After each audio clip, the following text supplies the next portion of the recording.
What is this thing? It tells you the exposure. Are we on?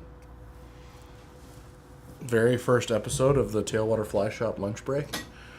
So, our goal was to get on at 12:30, but it's the first time, so 5 minutes isn't too bad. So we'll wait to see if we get some people to join, but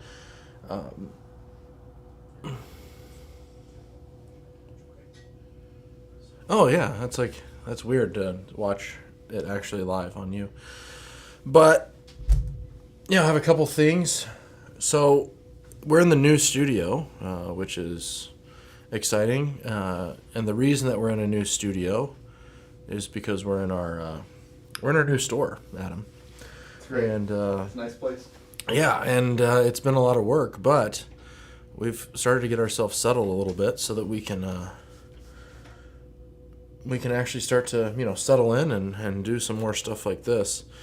So just want to give you guys lunch break with us. Maybe feature some more space and a bigger size shop means that we can have more awesome stuff in the fly shop.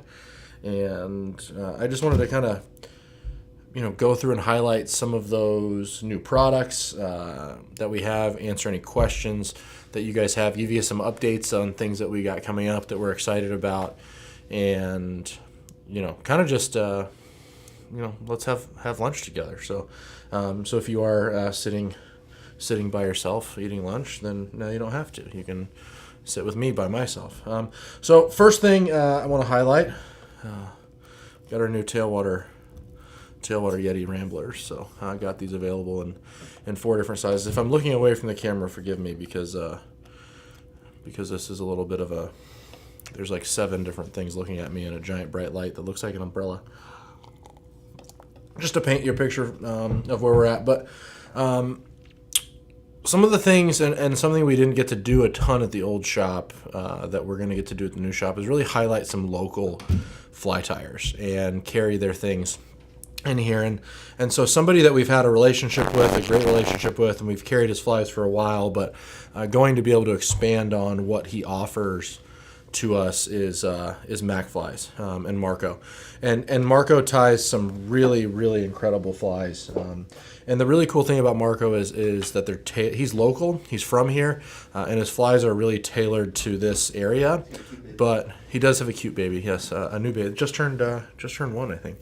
But he really knocks out some awesome patterns and comes up with some really cool things. And we've carried them in the shop, but now they're going to have our fly shop. We're going to have a much bigger footprint, and we'll do a shop tour video coming up soon. But we're quadrupling our fly box size, right? We're quadrupling the capabilities that we have to carry flies.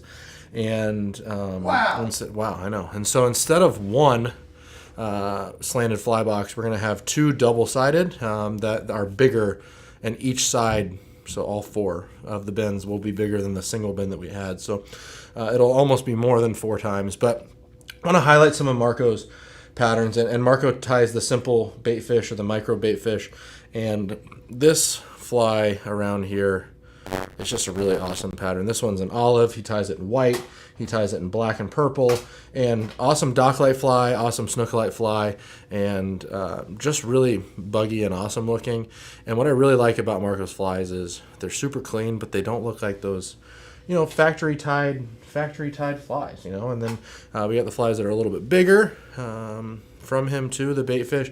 But one of my personal favorites that I want to talk about, and you can buy these through us or through Marco directly, but Marco makes a strong arm pattern that really replicates a tiny blue crab called My Boy Blue. And so as that comes into focus, you'll be able to see. And this time of year, when the redfish are really keying in, I think I told him to ask questions, but ask questions if you have any questions. But this time of year, when the redfish are really starting to get into that fall pattern and transition, crustaceans are going to be really on the menu. And this fly that he ties it in an olive, also ties it in a tan. I think we have some on order from him. I talked to him about doing some black and purple ones as well. And this fly is just really awesome, whether it's super clear water, super dirty water, anything like that. But yeah, all these flies and any products that we talk about today, Adam just reminded me, he will put links into the description for all of them. So Marco ties some really, really cool stuff. I'll just hold them all up for you guys to be able to see what he does, but his stuff's really awesome. And then the other flies that we're going to start carrying now are from, wow, that was loud, are from Dave Aldis, and Dave has a company called Zippy Flies, and I don't know why it's called Zippy Flies. He said he'd tell me the story, but I haven't heard the story yet. But Dave ties some really awesome flies that are, again, for this area, but also for, if you're doing bonefish stuff or permit stuff. And so right now they're all in bags, but Dave is, he'd probably be okay with me saying this. Like, he's a fly tying junkie, borderline nerd in terms of fly tying. And yeah, definite. And, Dave's stuff is just, he knows so much about materials and the way that things work and the way that things are going to work together. And his flies really just catch fish. And so we got a ton of different patterns from him. It'd be too long for me to go through it. But the one I'm kind of, maybe it's a little bit of a controversial fly. I don't know. But he calls it he calls it the flip-flop fly. And I call it a fly lure. But it is a fly that is kind of made to be like a walk the dog, Yozeri pencil, Zerispook type fly. I haven't gotten to fish it yet, but I'm also not here to get into an argument about whether it's a fly or not. I'm just telling you that he made it and it looks cool. So fly lure fly, whatever. Flies are just lures, I guess, anyways, right? So, but Dave ties some really awesome flies, and then he also ties a fly that I'll highlight really quick because he stole it from me. And that's his tarpon shrimp fly. So let me find that really fast. I'm going through. Yeah. So that's his tarpon shrimp fly. They're in the bags right now. Let me take one out so you can see that. If anyone has any questions too, just holler at me. And if it's about the new shop or whatever else, but yeah, that's a pretty little tarpon shrimp fly. So I'm in Arkansas. Any flies you prefer? Yes, I would actually have some that I would prefer for largemouth bass. So I can't see the question now. So Will says, I'm in Arkansas. Is there any flies that you would prefer for largemouth bass? So yes, gurglers work really well for largemouth bass. Deer hair bugs and poppers work really well for largemouth bass. And if they're deep, so these will be on the website today, Dave's flies, but Dave makes this fly that he kind of modeled after something else. He doesn't claim it's an original idea, but he does claim that he tied it. So this fly, he calls the chug-a-lug, and I think that it's kind of a bait fish with a foam, almost like a bait fish gurgler like mix. And this fly scoots on the surface, but if you strip it really hard, it actually like dives underneath the surface. And I think this was inspired by Space Coast flies, but this fly is really cool because if you strip it different ways, it does. And this would be, for snook, but also for largemouth bass. That would be, something that's awesome. Because sitting on the surface, it kind of looks like a wounded bait fish. And then if the if the fish are deeper, then Dave has a couple other things that could work as well. So he has a fly called the Q-tip minnow, and I'll take it out of the box, but it has a marabou tail, so it has some action, so it has some kind of natural action. But then he uses this body material that I don't know exactly what it is, but definitely would be an awesome largemouth fly. And then if they're really deep, or if you're fishing them off the bottom, kind of like jig style with a sinking line or something like that, then there's this fly called an anvil that Dave makes as well. And it is basically a clouser, but it has these ridiculously large and heavy eyes on them. And so those flies would work well, as well as like deer hair bass bugs, bass poppers or frogs. Those are kind of my favorite here in Florida. So in Arkansas, I'm not 100% sure exactly what your conditions are, but I think that, that definitely could be something that would work there as well. So when it's warmer. Do we have something for me? No, I'm trying to get the chat up there. No biggie. Is there another chat? No, I'm just trying to get the stream up. You're good. Okay. A couple other products that I'm excited about, and then we can get to some other stuff. So we also have some new tailwater gear. We've expanded our lineup of hats. So we got the leather patch hat with the tailwater logo on them.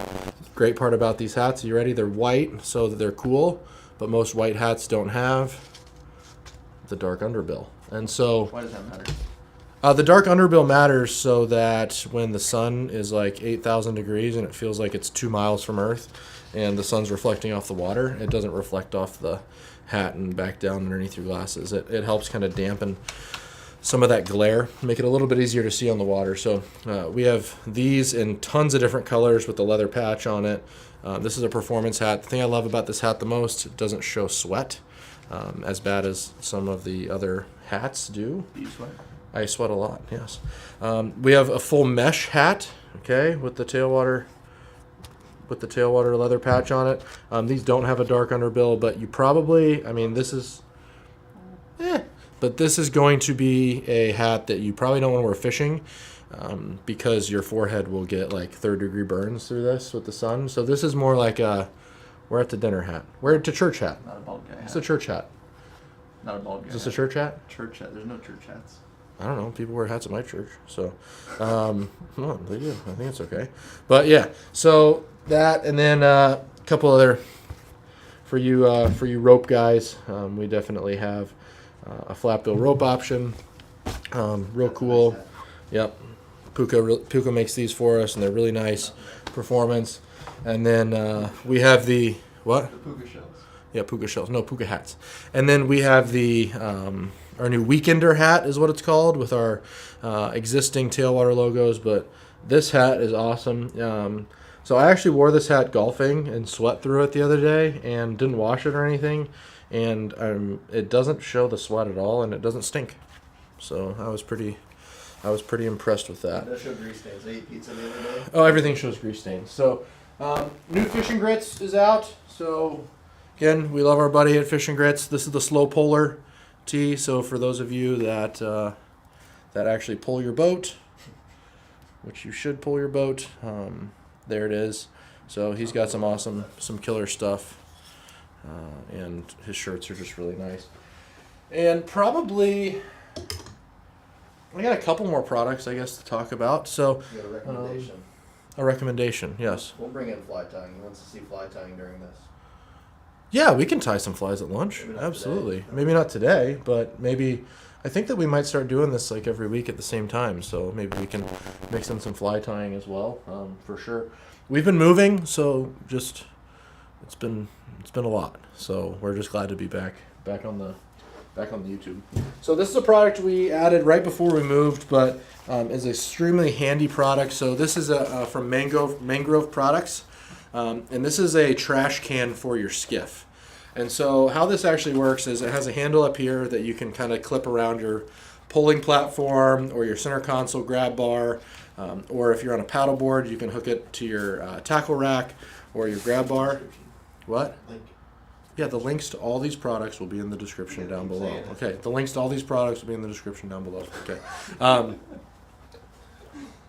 The links for all these products that I've mentioned will be in the description down below. Yeah. So the cool thing about this is actually awesome for your truck too. I should probably put one in my truck since I have 2 little kids. But these have a stretchy, cord with high quality carabiners, and so you can attach it anywhere on your skiff, whether it's outside or inside, or like on the back seat of like the front passenger seat of your car.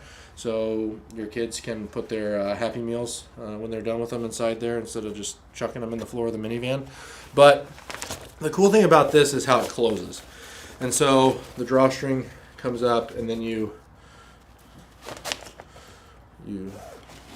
zip it down. So it kind of creates that circular trash can shape, and keeps everything in. So when you're running your boat in the wind, you're not having to worry about trash flying out of it. And it's easy because everyone knows when we put trash in the hatch or put trash in the cooler that's in our boat or in the front jump seat that we use as a cooler, then it stays there. And so if you put this in there, then you can take it out and you just empty it out, hose it down. Pretty durable. They're really awesome. And we have those at the shop. And the link for the products will be in the description, Adam. So in case you didn't know that. Thank you. And now probably for the update I'm the most excited about, okay? Because I have gotten some updated pictures of them, and we should have some of them here for our grand opening, which, Adam, I don't know if I mentioned this, but our grand opening is going to be November 11th. And so November 11th, we're doing our grand opening party. It's going to be awesome. We have people from all of our... I have that picture too, so I can show that, but I was going to show this.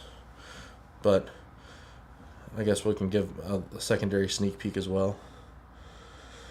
So one of our favorite companies to work with, some of our favorite people that we've met in the industry are the people at T-Bor Reels, Jurassic Tool and Die, Ted Stuff, but they are who makes some of the greatest fly reels on earth. And we talked with them about doing our own something special, not just engraving our logo on it, but coming out with our own color. And I'm really excited. So they sent over a couple samples, and this is the color that we decided to go with. Good coordination. Thank you. It's hard because it's backwards. So that's the sample puck, which I actually think the sample puck is... Was someone running a saw out there? Yeah, I actually think that the sample puck is really cool. But I just got a picture from them the other day of an update, and so it, gosh, it looks good. So that blue is pretty electric, and we'll have our mangrove on it, because not everyone wants a reel that says Tailwater Outfitters. But our mangrove on it's going to look, but I don't know why not. You could. But we are getting every model that they make in that, including reels that they haven't offered custom colors in before. So like the all new backcountry. So we'll have the backcountries in that color, and everything from the Signature Series 5.6. Yes, bring back the Signature Series for us, but the Signature Series 5.6 up through the 11.12S, and then the Everglades, Riptide, Gulfstream, and Pacific. Couldn't get them to bring Freestones back. Sorry, we tried. But we will have the full line of our reels in this awesome blue color, and it's really like a deep blue. It almost has like purplish hues to it in person.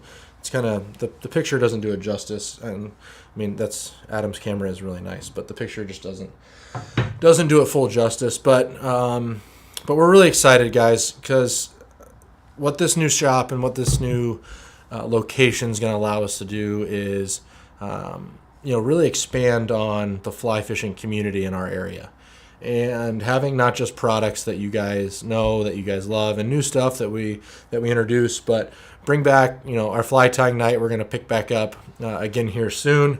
I have a whole brand new fly tying table that's being made for us, and just going to be a really cool centerpiece to the fly shop, an area to hang out, tie flies, get to know guys, and lie about fish that you didn't catch and stuff like that. So because we all exaggerate a little bit, but swap ideas, create new flies, or just sit around and hang out, and so I'm really excited about what this space is going to allow us to do that we just weren't really able to do at our old location. In terms of casting clinics, and in terms of fly tying nights, and in terms of demo days and those sorts of things. And this new place is really because of the success that you guys have helped us have as our community, and continuing to help grow this place, so that I like to have a cool place to come hang out every day. So Adam I think likes the same thing. So yeah, Adam likes to have a cool place to come hang out every day, and so and this has been really awesome. So I guess, are there any other questions? What about some recommendations? What would you guys like maybe Tailwater Fly Shop lunch to be? Like, cover some different things. So, are there any suggestions, or just throw them out there, things that you're like, hey, let's cover this stuff, or let's cover that stuff, or you definitely shouldn't do that. So, do we have any Should you ask if it would make updates? people uncomfortable from watching you eat lunch while? Yeah, should I eat lunch with you while you're doing it? Should I take bites and talk with my mouth full of food? No, I think I just answered that myself. I don't think I should do that. But That's the plan. Did you talk about time flies, answering questions, talk about products? yeah, I mean, and it's not just gonna be like, hey, like, here's a new product and I'm trying to sell it to you. It's not that. Just showing you guys what we have, because we know not everyone can come in all the time. But really talk all fly fishing. So, I guess we can give like a brief report for our area. So, we have a couple fronts that have come through. So if I was you guys, whether you're tying or whether you're buying your flies, I definitely would start adding some of those crustaceans to your box, and some of those, lighter weight tailing redfish flies. But the redfish are going to start to hopefully become a little bit more active. Austin's been crushing them. Yeah, some of our buddies have been like hammering them, and we've heard like from some of them, like there's days that it's like, I don't think it would have mattered what I threw. They were going to bite. So that can happen this time of year, and it's really awesome. I actually went fishing on Friday for the first time in like, I don't know, 7 weeks, probably maybe 8 weeks, since we've gotten, since we were moving and all that fun stuff. But and I noticed the same thing in a spot that redfish are typically extremely spooky and picky. They still were, but they were more receptive to the fly and to at least investigating it. So getting them to commit is still, that's the battle that we all face. But yeah, it's something that, I think that this fall coming up, everything's good right now. So the snook fishing is really good on the flats and the rivers and the creeks, and the red fishing has been really good. So nothing's popped up there. Yeah, no, I gotta figure that out. So, I mean, Just whatever, you can click that. yeah. So give a last second if anyone's got any questions, recommendations. But guys, send in your recommendations for us, things you'd like for us to go over, topics you'd like for us to do, people you'd like us to chat up to, that have to do with this or our industry, and really just keep you updated on what's going on here at the shop. And hope to see you guys in the new store, and look for our shop tour video that's going to come out soon.